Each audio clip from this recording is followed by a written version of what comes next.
Ang every budget, Tita Heart, ang every good budget, magsugod gina sa DPCC, tanan ang departamento, tubagon sa kung kinatibukan sa muna og sa ahensya.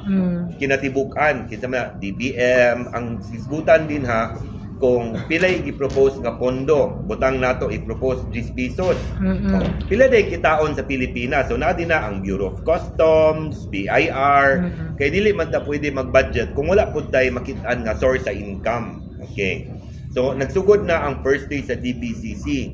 And na ilang i-propose nga 7.2 trillion and ilang nakit-an nga kung maayo lang lakaw sa ekonomiya, ang ilang i-propose nga 7.2 pwedeng kitaon sa nasod sa Pilipinas o sa gobyerno. Diya pa sugod, no? And I think iklaro man sa nila ni Secretary ang DepEd ang number 1 sa nakuha sa dako kayo nga pondo and so on and so forth. No? Na ilang ibutang nga top 10. And hopefully kung dili na magbagyo sa kauluhan o wala na ipaha, magsugod na po dayon karong Monday ang per department nga hearing sa committees. In fact, doon na sila gisend kay magsugod man itong Monday, Tuesday, Wednesday. Ang naitabo was na-postpone tungod sa bagyo. So, ang ilang bagong proposal, Monday, una will be ang PAGCOR, dungan anak niya dayon ang DTI, Department of Justice, PCSO, o ang DOST. Muna ang Monday.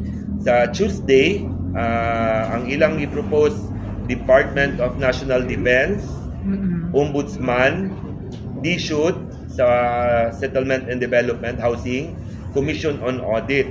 Sa Wednesday, ang ilang i-propose is ang Department of Public Works and Highways, Department of Environment, o ang Department of Migrant Workers.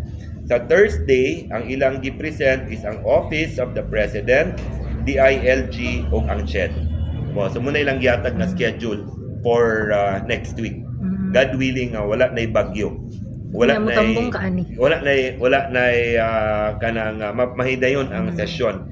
Kaya like katong last week nga kita ang natahasan nga naka mag-preside, ang nahitabo was nag-open lang ta, ibasa og nag-refer lang ta og bills, wala galing na deliver nga privilege speeches kaya atong gi-suspend para unta sa Tuesday. Kanya Wednesday walay trabaho man ato sa Kongreso tungod kay Quezon City Day.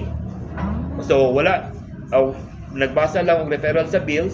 Sa Tuesday walay trabaho, sa Wednesday na po dayon walay trabaho. So ilang gi-reschedule tanan by Monday hopefully next week. Sure.